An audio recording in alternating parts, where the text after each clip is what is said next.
Shalom kekasih-kekasih Tuhan. Pagi hari ini kita mau belajar bersama-sama merenungkan firman Tuhan dengan judul Tidak Lupa Bersyukur bersama dengan saya, Fani Paendong. Pada umumnya sifat dasar manusia masih banyak yang harus dipulihkan, yang harus diperbaiki. Di antaranya terdapat pada cerita Alkitab berikut ini.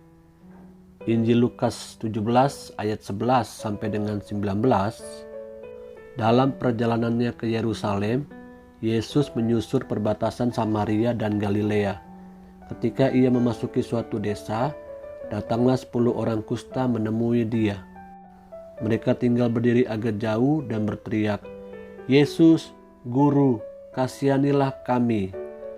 Lalu ia memandang mereka dan berkata, "Pergilah, perlihatkanlah dirimu kepada imam-imam." Dan sementara mereka di tengah jalan, mereka menjadi tahir. Seorang dari mereka ketika melihat bahwa ia telah sembuh, kembali sambil memuliakan Allah dengan suara nyaring. Lalu tersungkur di depan kaki Yesus dan mengucap syukur kepadanya. Orang itu adalah seorang Samaria. Lalu Yesus berkata, "Bukankah ke-10 orang tadi semuanya telah menjadi tahir? Di manakah yang 9 orang itu? Tidak adakah di antara mereka yang kembali untuk memuliakan Allah selain daripada orang asing ini?" Lalu ia berkata kepada orang itu, "Berdirilah dan pergilah. Imanmu telah menyelamatkan engkau." Sekali lagi dia berkata begini. Lalu ia berkata kepada orang itu, "Berdirilah dan pergilah. Imanmu telah menyelamatkan engkau." Dalam cerita ini ada 10 orang kusta yang berjumpa dan bertemu dengan Tuhan Yesus. Dan 10 orang kusta ini mengalami kesembuhan, mengalami mujizat di dalam hidup mereka. Lupa bersyukur ketika Tuhan sudah tolong. Inilah yang tadi ditanyakan di awal perenungan kita, sifat dasar manusia yang seringkali lupa untuk bersyukur kepada Tuhan. Padahal ada begitu banyak pertolongan Tuhan yang sudah kita terima darinya, yang sudah kita dapatkan melalui experience kita bersama dengan Tuhan. Cerita ini menjadi menarik. Dari 10 orang kusta, hanya satu yang kembali mengucap syukur. Dan orang itu adalah orang Samaria. Ya, ini bukan bagian daripada umat pilihannya. Makanya Yesus berkata, orang asing ini. Tanpa kita sadari, seringkali perbuatan kita seperti yang 9 orang kusta tadi. Lupa untuk datang bersyukur kepada Tuhan. Padahal kita bisa disebut sebagai orang-orang pilihannya.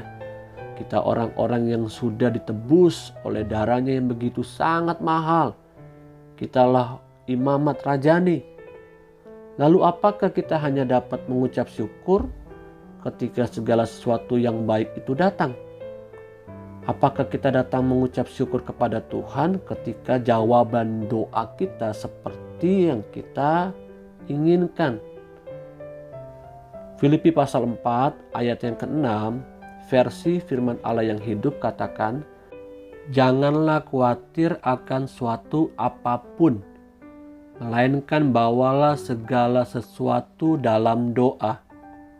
Sampaikan kebutuhan saudara kepada Allah dan jangan lupa bersyukur atas jawabannya." Sampaikan segala kebutuhan kita, keperluan kita kepada Tuhan melalui doa.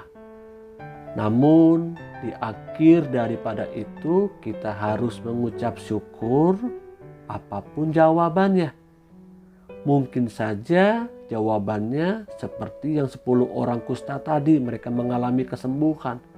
Namun bisa saja jawabannya tidak atau tunggu. Apapun jawaban doa kita, tidak lupa untuk kita mengucap syukur. Bahkan Ayub katakan, masakan kita hanya mau menerima yang baik saja yang datang dari Allah, dan yang tidak baik kita tidak mau mengucap syukur, kita tidak mau menerimanya.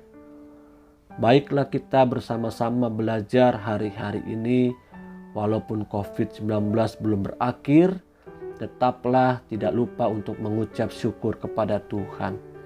Karena kita bisa menikmati hari yang baru, itu juga karena kasih karunia Tuhan. Itu juga karena pertolongan Tuhan. Saya percaya bersama dengan Tuhan Yesus kita cakap menanggung segala perkara. Haleluya. Amin.